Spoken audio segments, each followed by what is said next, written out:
Captain Hayes stood at the viewing port of the Horizon Dawn and watched the celebration unfold outside. Unity Prime Station hung in the darkness of space, covered in lights and decorations. Ships from a dozen different species filled the area around it. Today marked 150 years since humanity had ended the bloodiest war the galaxy had ever seen.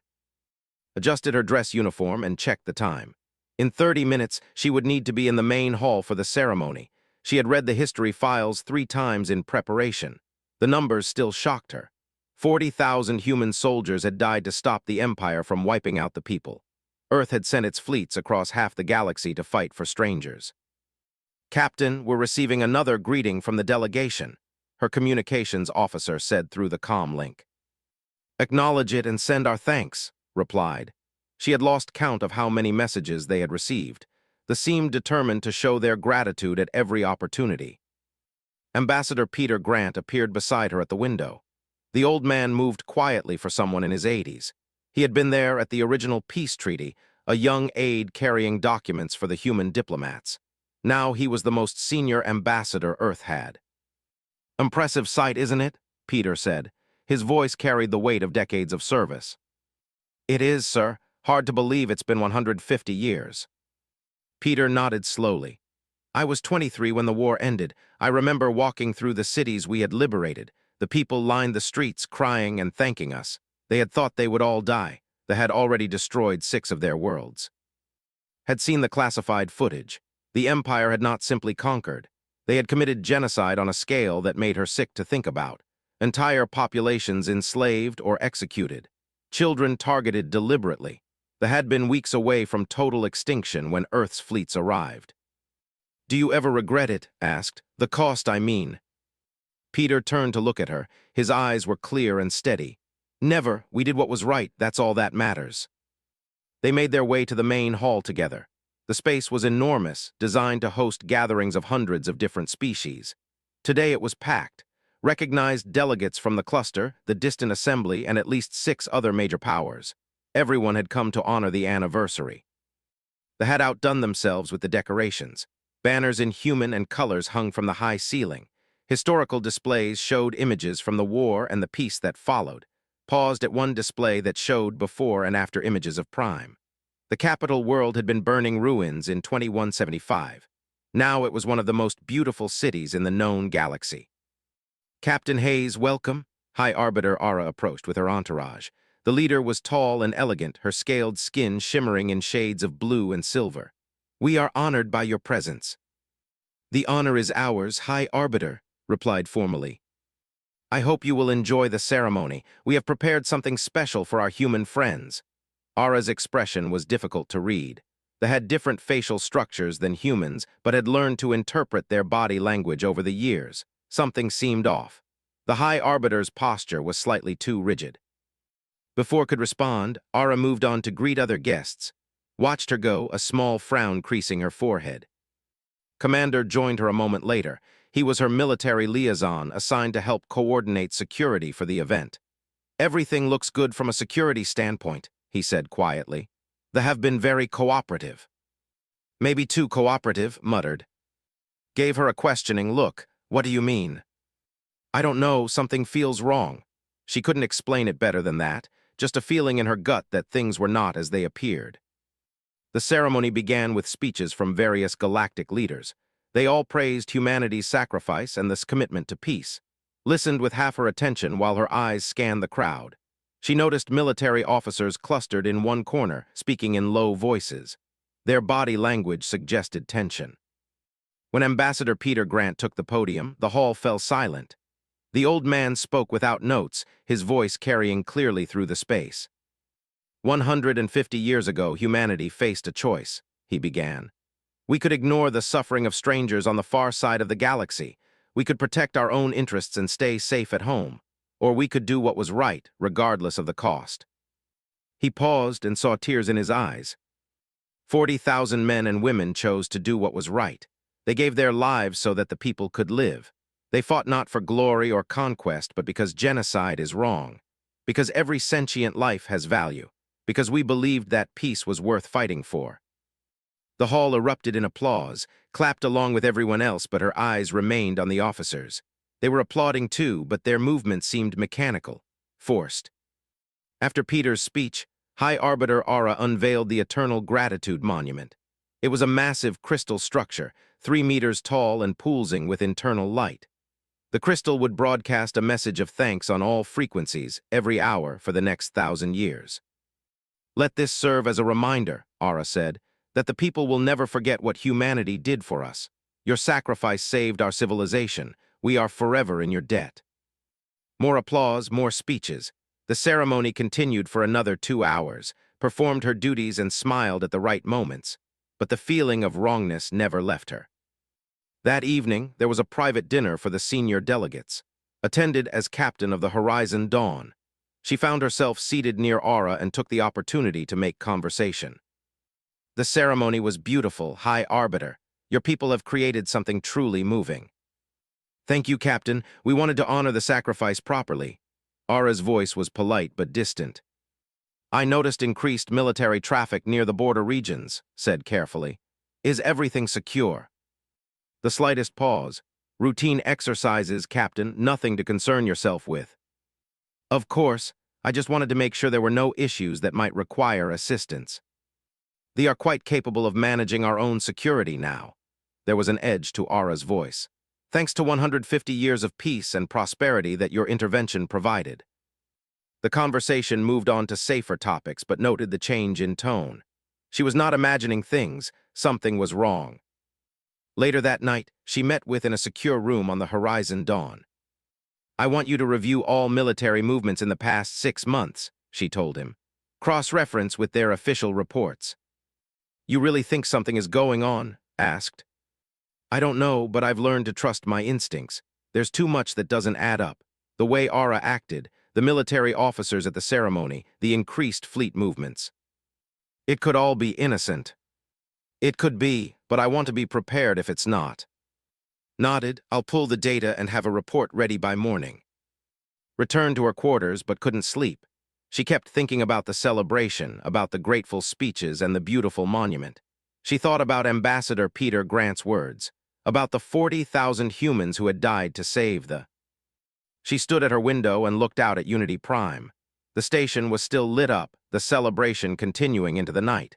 It looked peaceful and perfect, but somewhere deep in space, something was moving in the darkness. Didn't know what it was yet, but she could feel it coming like a storm on the horizon. She ordered her crew to remain on alert and sent a coded message back to Earth Command. Just a precaution, she told herself. Just a precaution. Far beyond her view, hidden in the depths of territory, massive fleet formations were moving into the alarms started at 400 hours station time. Captain Hayes jerked awake in her quarters aboard the Horizon Dawn as red lights flooded her room. She was on her feet and pulling on her uniform before the second alarm sounded. "Hayes here, report." She slapped the comm panel on her wall. "Captain, we're receiving distress calls from New Terra Colony. They're under attack." Her night watch officer's voice was tight with stress. "Multiple ships. They came out of nowhere." Blood turned to ice. She ran for the bridge, still sealing her uniform jacket. This couldn't be happening. Not after last night's celebration. Not after 150 years of peace. The bridge was chaos when she arrived. Every screen showed different data streams. Distress calls flooded in from 6 different locations along the human border. New Terra, Port Harrison, Meridian Station. The list kept growing. "Get me Admiral Dalton. Emergency priority."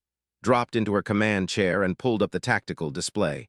What she saw made her stomach drop. Ships were everywhere, dozens of them, maybe hundreds. They were hitting human colonies in coordinated strikes. This wasn't a raid or a border dispute. This was an invasion. "Admiral Dalton on the line, Captain." Admiral Dalton's face appeared on the main screen. The woman looked like she hadn't slept in days. Behind her could see the bridge of the Valiant, Dalton's flagship. It was just as chaotic as the Horizon Dawn. "Hayes, what's your status?" "We're still at Unity Prime, Admiral. No hostile contacts here yet. What are your orders?" "Get your ship to New Terra. Now, they're getting hit the hardest. 3 million civilians and their shields just failed." Dalton's jaw clenched. "They are using our own technology against us. Weapons we gave them, defense systems we helped them build." "Felt sick, understood, we're moving now." Hayes, be careful. We don't know how many ships they have. Early reports suggest we're outnumbered at least 4-1 in every sector. The connection cut off. Turned to her helm officer. Set course for New Terra, maximum speed, and send a message to Unity Prime Command. Tell them to lock down the station. Captain, we're receiving a transmission from High Arbiter Aura. Station-wide broadcast. Put it on screen. Aura's face appeared. She stood in what looked like a military command center. Gone was the elegant diplomat from last night. Now she looked like what she truly was, a warrior in command of an army. People of humanity, Aura began. Her voice was cold and formal. For 150 years you have believed yourselves our saviors. You have thought yourselves noble for your intervention in our war with the... But we never asked for your mercy. We never wanted your peace. Listened in growing horror as Aura continued. You us our rightful conquest. You stopped us from claiming our destiny as the dominant power in this region of space. You imposed your human values on our civilization and called it salvation. But we have not forgotten what we are. We are warriors, and today we take back what should have been ours. The transmission ended. The bridge fell silent, stared at the blank screen and tried to process what she had just heard. They had saved from extinction. 40,000 humans had died, and this was their gratitude. Captain, New Terra is still sending distress calls. Governor Marsh is requesting immediate assistance. Pushed her anger down and focused on what mattered. How long until we arrive? 3 hours at maximum speed. 3 hours, she hoped it would be enough. On New Terra, Governor Helen Marsh coordinated the evacuation from the planetary command center. The building shook as another missile struck somewhere in the capital city. Dust fell from the ceiling. The lights flickered. How many shuttles do we have in the air? She demanded. 63, Governor, but they're targeting the evacuation ships. We've already lost 8. Helen closed her eyes for a brief moment. Each shuttle carried 200 people, 1,600 dead already, and the attack had only started an hour ago. Reroute all remaining shuttles to evacuation pattern Delta. Use the canyons for cover, and get me a military update. The tactical officer pulled up the display. Helen wished she hadn't asked. The fleet in orbit was massive, 30 heavy cruisers and twice that many smaller ships. They were methodically destroying New Terra's orbital defenses. Our defense platforms are down to 20% effectiveness. They cracked our shield codes. They knew exactly where to hit us. Of course they did. Humanity had shared everything with over the past 150 years. Technology, defense systems, even the locations of colony worlds, all in the spirit of friendship and cooperation. And they had been cataloging it all, planning this moment. Another explosion. Closer this time, the building's structural integrity was failing. Governor, we need to evacuate this facility. They have targeted us specifically. Not yet, we still have 2 million people in the cities. I'm not leaving until they're safe. Ma'am, if you die, who will lead the evacuation? Helen hated it when her staff made sense. Fine, prepare my transport, but we keep working until the last second. Across human space, the story was the same. Forces struck hard and fast.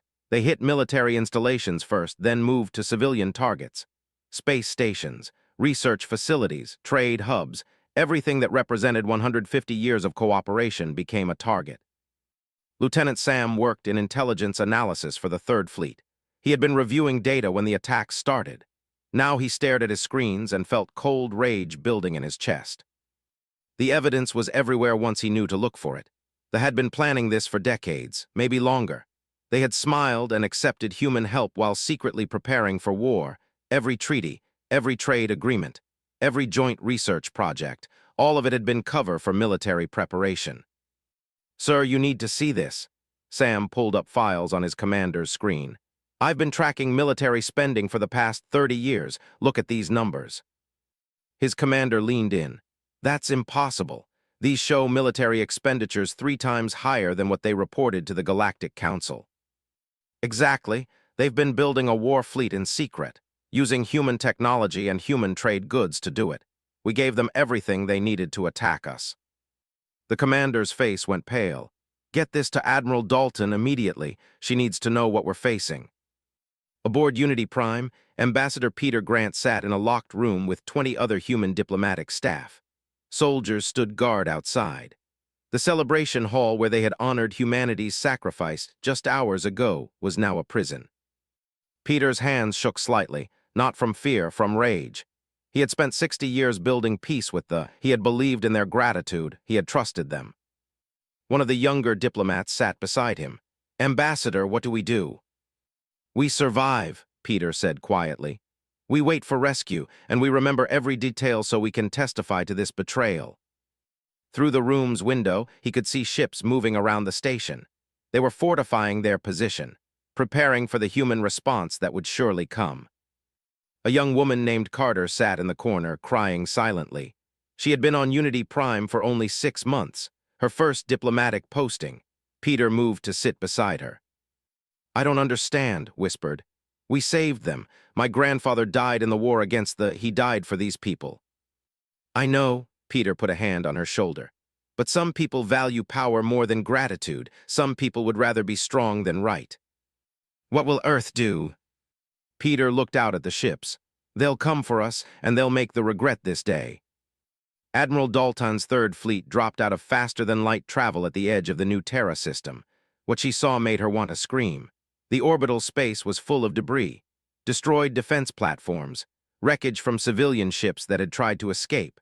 And in the middle of it all, the fleet sat like a predator over a kill.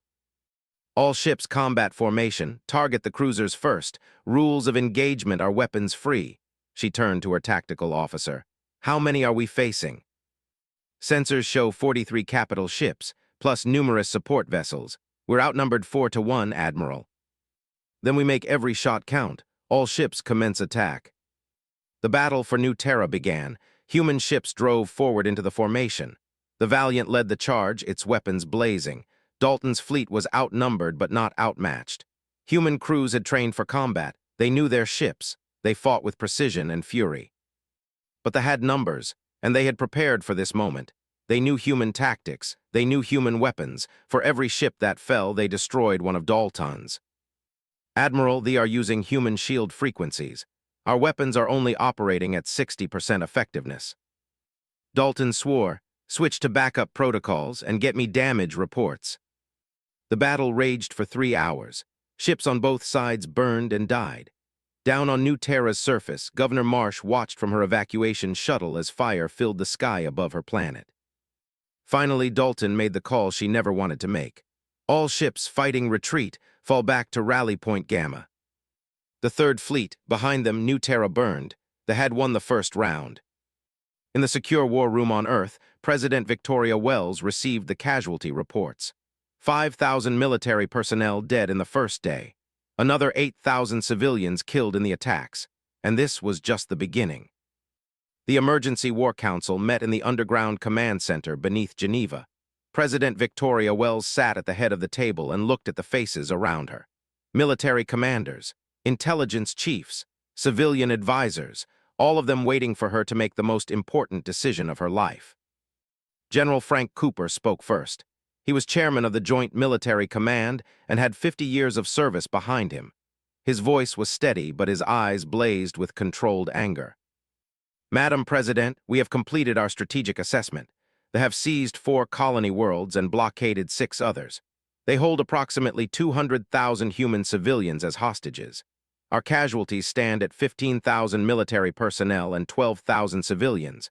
Those numbers will increase." Victoria nodded slowly. Each number was a person, someone's child, someone's parent, someone who had trusted that 150 years of peace would continue. "What are our options, General?" Frank pulled up a tactical display. "We have 3 main courses of action. First, we could launch a limited counteroffensive. Focus on retaking the occupied colonies and rescuing hostages. This option minimizes casualties but leaves the military largely intact." "Second option?" Victoria asked. "Full-scale retaliation. We have the capability to strike deep into territory. We could destroy their military infrastructure within weeks, maybe days." Frank's jaw tightened. "They used our technology against us. They planned this betrayal for decades. We would be justified in eliminating their ability to ever threaten us again." The room fell silent. Victoria knew what he was suggesting: total war, the kind that left civilizations broken. "And the third option?" she asked quietly. Overwhelming force followed by occupation. We take their worlds, we dismantle their government, we ensure they can never threaten anyone again. Frank met her eyes. It's what the Galactic Council is suggesting. Several member species have already offered military support. Dr. Price cleared his throat.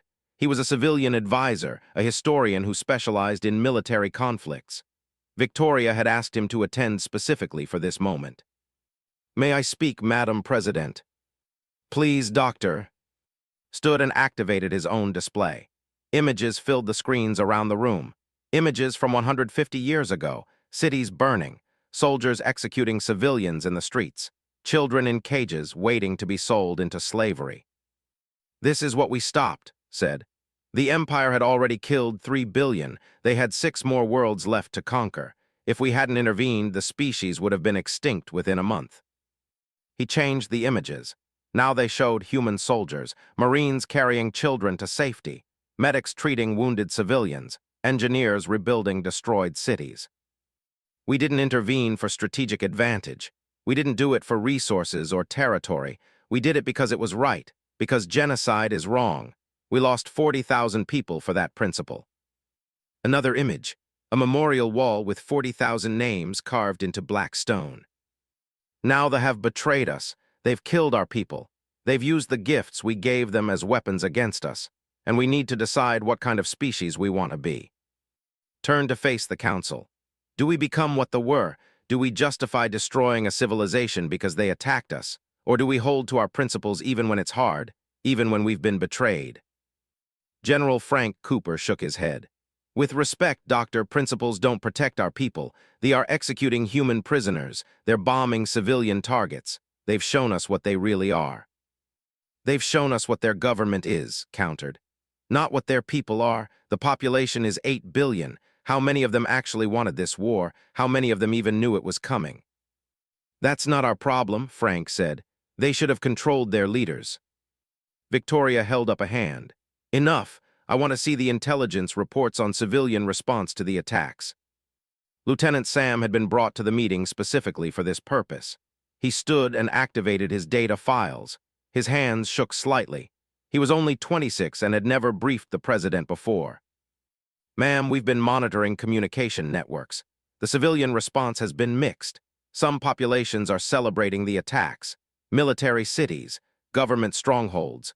They believe the propaganda about humanity's intervention being cultural imperialism." Sam changed the display. "But in the outer colonies and rural areas, we're seeing a different response. Protests, demonstrations. There are citizens who remember the war against they remember that we saved them. They're speaking out against their government's actions." "How many?" Victoria asked. "Hard to say for certain, ma'am, but our analysis suggests at least 30% of the population opposes the war. Maybe more. Their government is suppressing dissent. We've confirmed at least 500 civilians have been arrested for anti-war activity." Victoria absorbed this information. Millions of who hadn't wanted this war, who were being silenced by their own government. It complicated everything. A message alert sounded. The communications officer spoke up. "Madam President, we've received a smuggled transmission from Unity Prime, from Ambassador Grant." "Put it on screen." The image was grainy and unstable. Ambassador Peter Grant appeared, looking older than his 80 years. He had bruises on his face. His uniform was torn. Behind him, Victoria could see other human prisoners in similar condition. "President Wells, this message is being smuggled out through sympathetic staff. I need you to know what's happening here." Peter's voice was hoarse. "The military is executing prisoners. They've killed 18 humans so far, diplomats, scientists, civilians. They're trying to use us as bargaining chips." Peter coughed and winced. He was clearly in pain. "But you need to know something else. There are here who are helping us. Station staff who are risking their lives to protect human prisoners. They don't agree with what their government is doing." The image flickered. Peter leaned closer to the camera. "Don't let this betrayal make you forget who we are. We're better than this. We're better than revenge." The transmission cut out. The room sat in silence. Victoria felt her eyes burn but refused to let tears fall. Peter Grant had been tortured, had watched people die, and his message was to show mercy. Captain Hayes entered the room. She had been recalled from the front lines specifically for this meeting. Her left arm was in a sling from a combat injury, but she stood straight and proud. "Captain Hayes, you've been on the front lines. You faced thee in battle. What's your assessment?" Victoria asked. Took a moment to gather her thoughts. "Madam President, the military is well-trained and well-equipped. They've used our technology against us effectively. They know our tactics. But they've also shown patterns that suggest they don't want to maximize civilian casualties." "Explain," General Cooper said. "They're hitting military targets primarily. The civilian deaths are collateral damage, not the primary goal. On New Terra, they had opportunities to level entire cities but didn't. They're trying to force a surrender, not commit genocide." "That's supposed to make us feel better?" someone asked. "No," said firmly. "But it matters. It tells us they're still following some kind of rules of engagement. They haven't gone completely dark." Frank Cooper pulled up casualty projections. "If we launch a full retaliation, we estimate between 500 million and 2 billion casualties. Most of them civilian. If we go for occupation, we're looking at decades of insurgency. More deaths on both sides. Endless war." "And if we do nothing?" Victoria asked. "They'll keep pushing, take more territory, kill more of our people. Weakness invites aggression." Victoria stood and walked to the window. Geneva sprawled below, peaceful and safe. For now. But how long would that last if humanity showed they could be attacked with impunity? "I want to show you all something," she said quietly. She pulled up a file on the main display. It was a recording from the original war against the 150 years old but still clear. The video showed a human Marine named Daniel. He was carrying a child through a burning city. Soldiers were firing at them, took 3 hits but kept running. He got the child to safety before he collapsed. He died there in the ruins, holding a child from a species he'd never met before. "This is who we are," Victoria said. "This is why we intervened 150 years ago, not for glory, not for power, because it was right, because every life matters." She turned to face the council. "The government betrayed us. They killed our people. They used our gifts as weapons, and I will not let that go unanswered. But I will not become what they were. I will not justify genocide because someone hurt us first." "What are your orders, Madam President?" Frank asked. "We counterattack. We take back our colonies. We rescue our people. But we do it with rules of engagement that minimize civilian casualties. We target their military, their government, not their people." "Ma'am, that will cost us more lives. Our forces will have to take greater risks to avoid civilian casualties." "I know," Victoria said. "And that's the burden of being the stronger power. We have to use our strength responsibly, even when we're angry, even when we've been betrayed." She looked at each person around the table. "We're going to show thee and the entire galaxy what it means to have principles. We're going to win this war, but we're going to win it our way, with honor, with restraint. And when it's over, we're going to offer them peace again." "Some will see that as weakness," someone warned. "Let them. True strength isn't about how much damage you can inflict. It's about having the power to destroy and choosing not to. It's about being better than your enemies, being better than your anger." General Frank Cooper studied her face for a long moment. Then he nodded. "I'll issue the orders. Rules of engagement will prioritize military targets. We'll do everything possible to minimize civilian casualties. And Frank, make sure every commander understands. We're not fighting for revenge. We're fighting to protect our people and restore peace. That means something." The meeting continued for hours as they planned Operation Reclamation. The strategy was complex. They would need to be surgical, precise. Every target chosen carefully to minimize innocent deaths while achieving military objectives. As the council dispersed, Dr. Price approached Victoria. "That was the right decision, Madam President." "I hope so, I really hope so, because if this goes wrong, it's on me. It was right when we saved them 150 years ago. It's still right now." Victoria looked at the casualty reports on her desk. Every number was a name, a life, a family who would never be whole again. "Tell me honestly, do you think they can be redeemed after this betrayal?" The historian thought for a moment. "I think people can change. I think civilizations can learn, but it requires them to want to change, to see the error. We can show them mercy. We can choose to be better, but whether they learn from it, that's up to them." Victoria nodded slowly.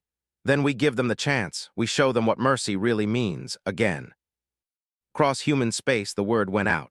The military mobilized, fleets assembled. Marines prepared for deployment, but the orders were clear. This was not a war of extermination. This was not revenge. This was justice tempered by mercy.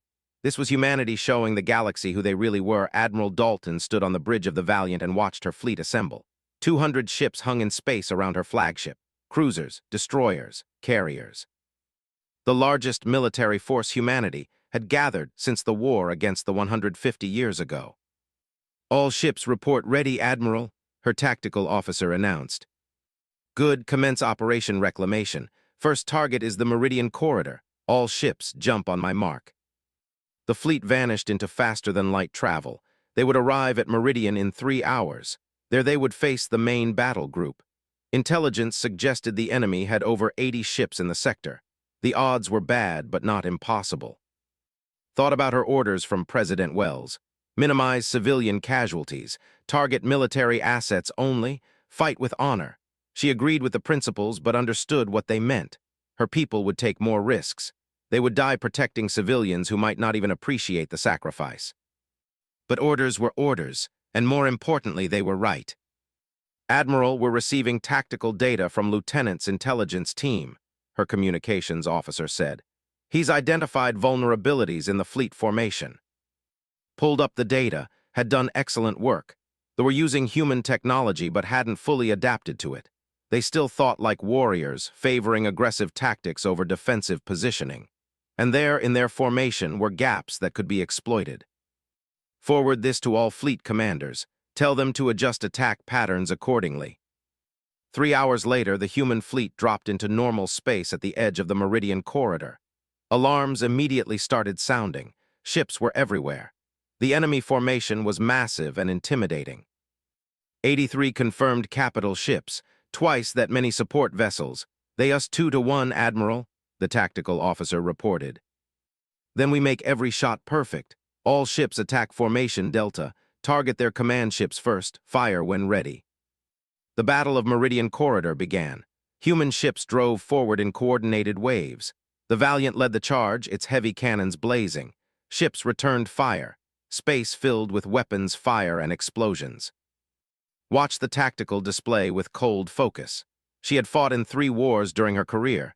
She knew how to read a battle, and she could see that they were good, but they weren't great.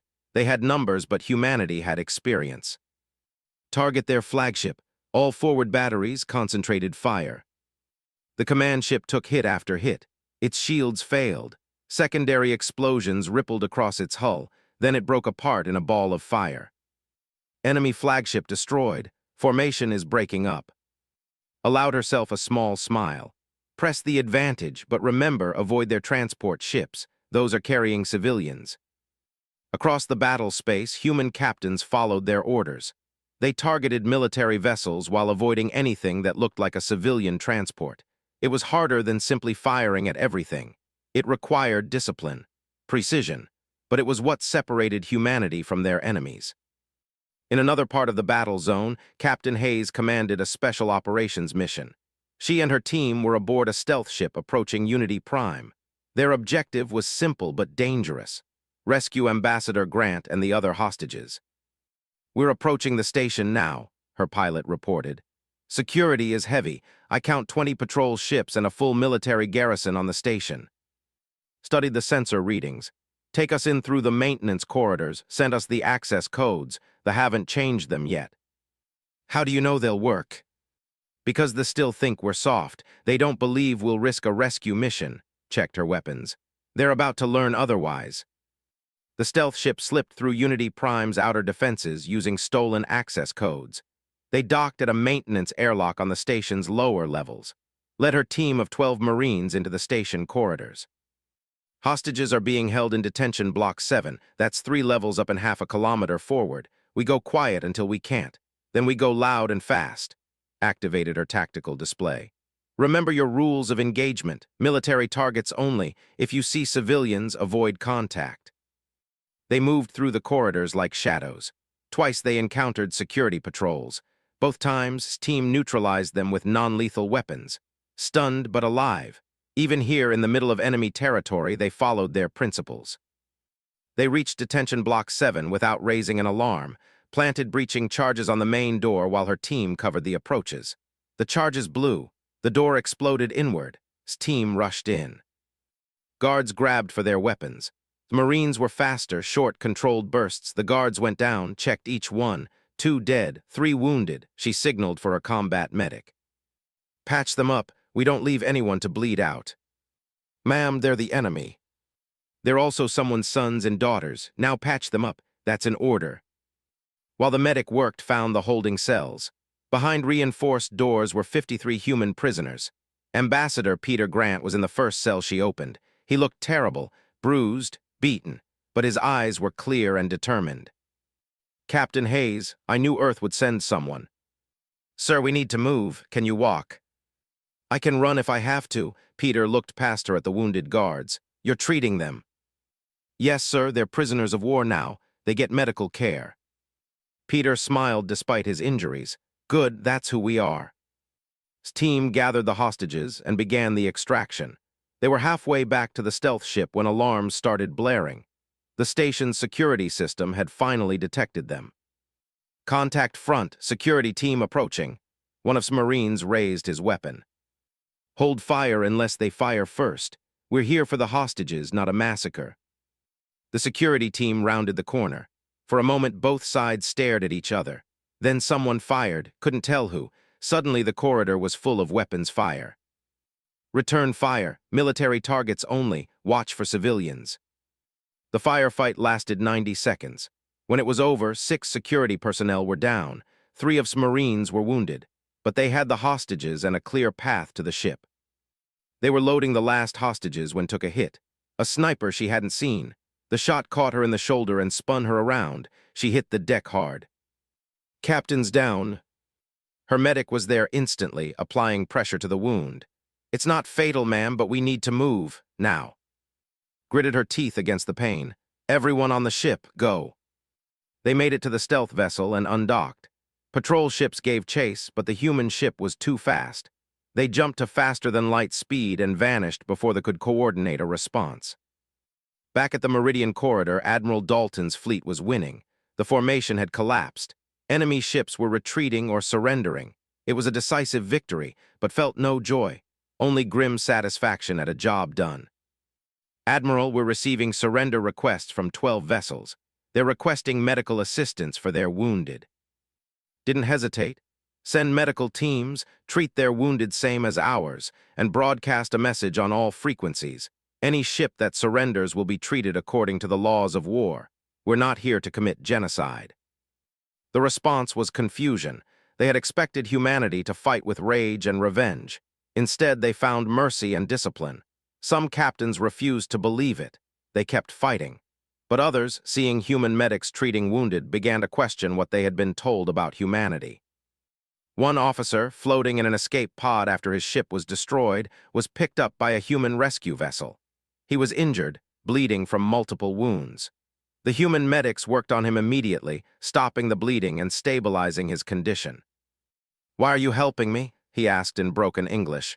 "We betrayed you, we killed your people." The human medic, a young woman named Rachel Stone, looked at him seriously. "Because you're wounded and we're medics, that's what we do, that's who we are."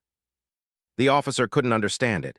His people had been taught that humans were soft, weak, but this wasn't weakness. This was something else, something harder to define, something that made him feel ashamed of what his government had done. Commander led the ground assault to retake New Terra. His Marines landed under heavy fire. They had fortified the major cities and were using human civilians as shields. It was a nightmare scenario. "Commander, they are positioned in the residential district. If we use heavy weapons, we'll kill hundreds of civilians, human and both." Study the tactical map. The smart play was to level the district, sacrifice the civilians to win quickly, but that wasn't the order, that wasn't who they were. "No heavy weapons. We go in on foot, house to house if we have to." "Sir, that will cost us lives, our lives." "I know, but we're not going to murder civilians to make our job easier. We're better than that. Now move out." The battle for New Terra's capital city lasted 3 days. The Marines fought through streets and buildings, clearing each structure carefully. They took casualties. Good men and women died because they refused to use tactics that would kill innocents. But they won. Block by block, building by building, they pushed the back. And when civilians emerged from their hiding places, they found human Marines offering food and medical care. Not just to human civilians, to civilians too.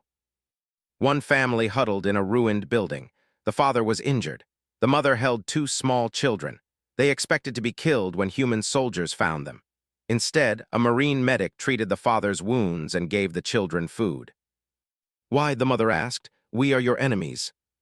The Marine, whose name was Chris Bailey, shook his head.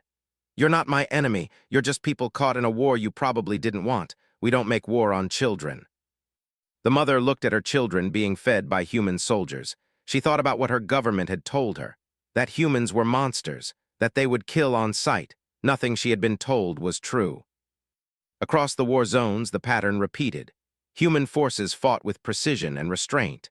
They won battles not through overwhelming violence but through superior discipline, and everywhere they went, they left civilians alive and cared for. Lieutenant Sam watched from intelligence headquarters as the war turned. His analysis had been crucial to the early victories. Now he compiled reports of civilian response to humanity's conduct. "Sir, we're seeing major shifts in public opinion. Citizens are comparing their government's propaganda to actual human behavior. The gap is significant." His commander reviewed the data. "How significant?"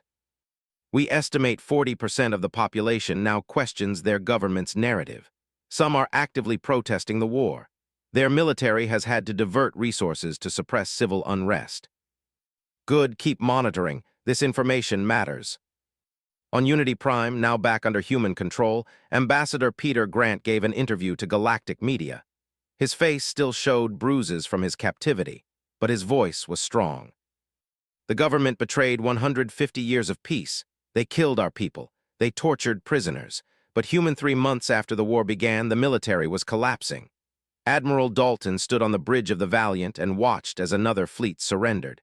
This was the 4th major battle group to give up without firing a shot. The pattern was becoming common. Admiral, the commander, is requesting permission to come aboard. He says he wants to surrender personally." "Grant permission and treat him with respect. He's making the right choice."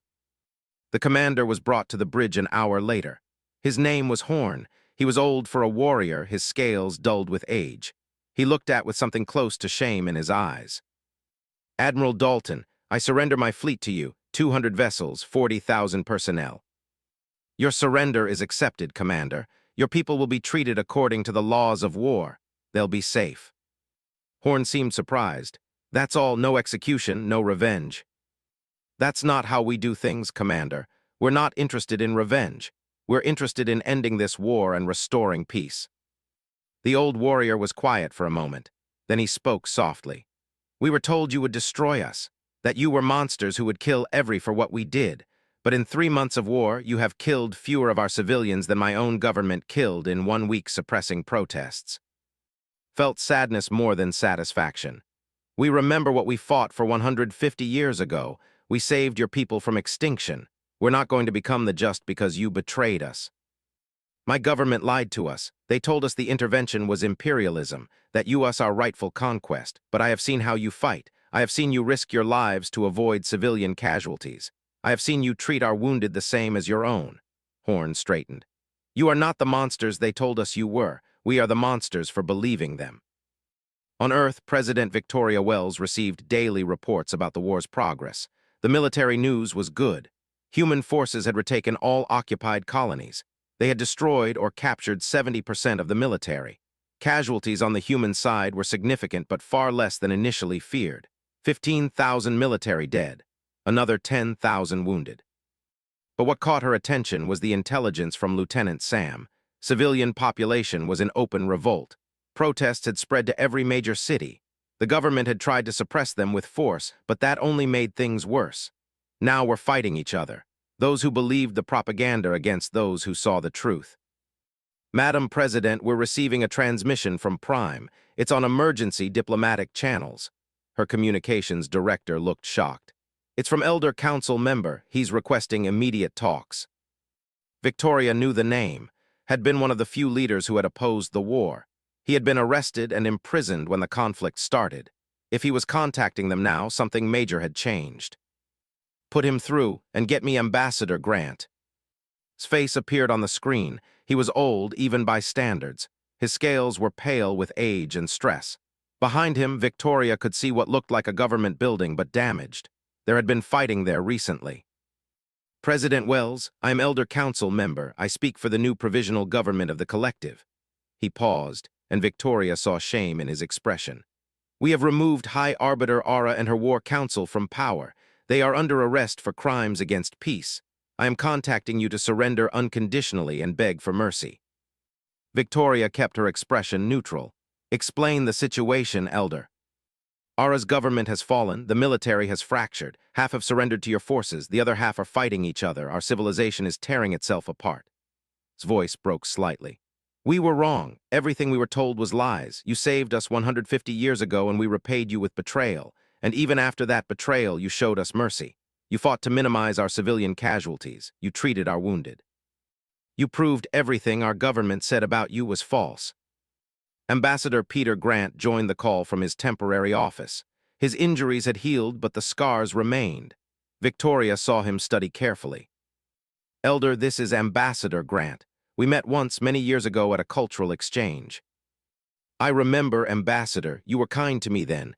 I did not deserve it then, and I do not deserve mercy now. But I ask for it anyway, not for myself, for my people. They have suffered enough. Victoria leaned forward. What exactly are you proposing, Elder? Complete and unconditional surrender. We will submit to any terms you demand, occupation, reparations, disarmament, whatever you require to ensure we can never threaten you again. Closed his eyes. We know we do not deserve mercy, but we hope you will remember the people you are, the people who saved us once, and perhaps spare our civilization from total destruction. The transmission ended. Victoria sat in silence for a long moment. She looked at Peter Grant's image on the screen. What do you think, Peter? The old ambassador was quiet. He bore the scars of torture. He had watched prisoners die. He had every reason to want revenge, but when he spoke, his voice was calm.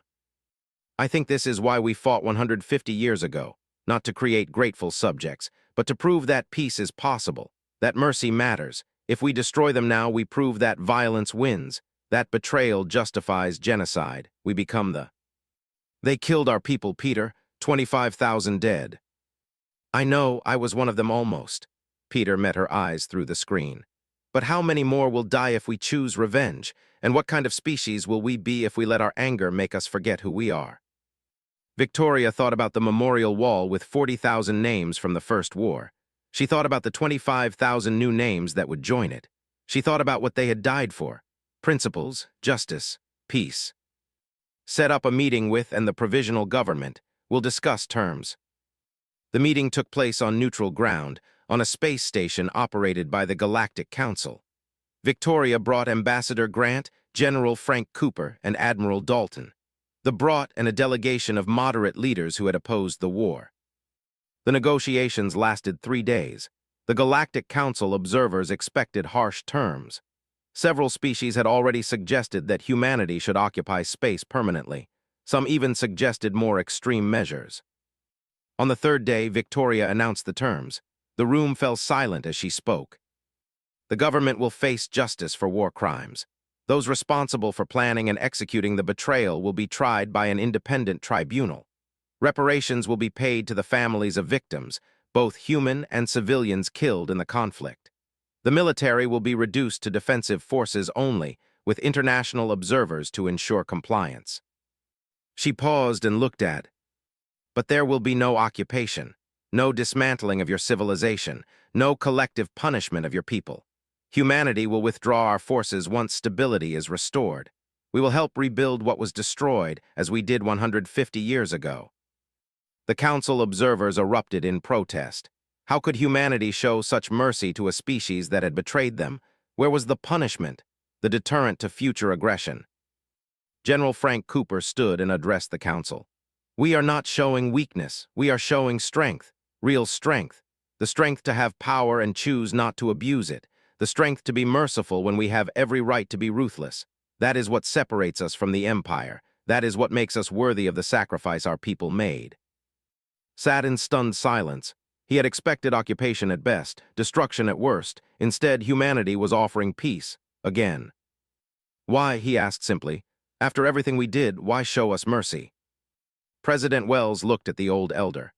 Because 150 years ago we learned that peace is worth fighting for, that every life has value, that mercy is not weakness. You betrayed those principles, but we will not. We will show you what they mean. Again.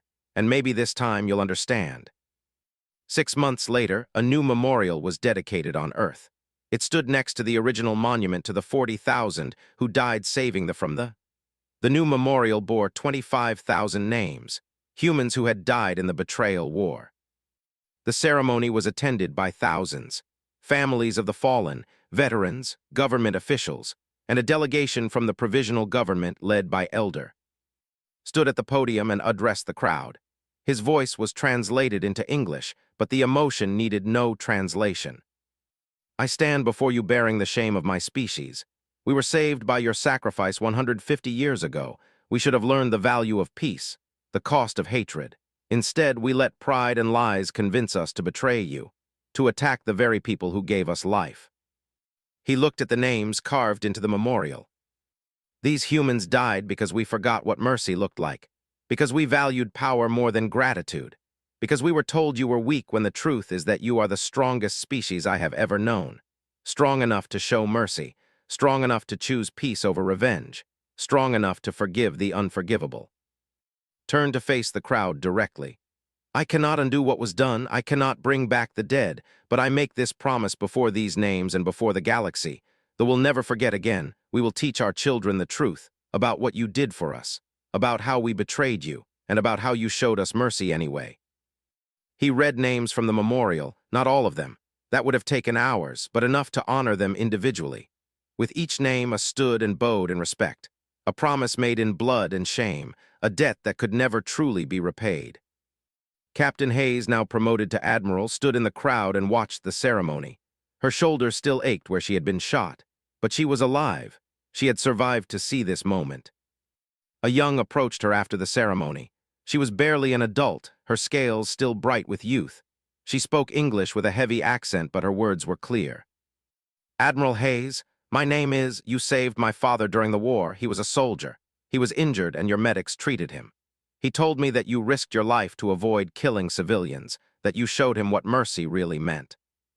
Remembered, she had treated so many wounded during the war, human and both. The faces blurred together, but she remembered the principles that guided every action. I'm glad your father survived, said simply. He cries when he talks about you, about all of you. He says he doesn't deserve to be alive, that his government killed your people and you still saved him. Eyes were bright with tears.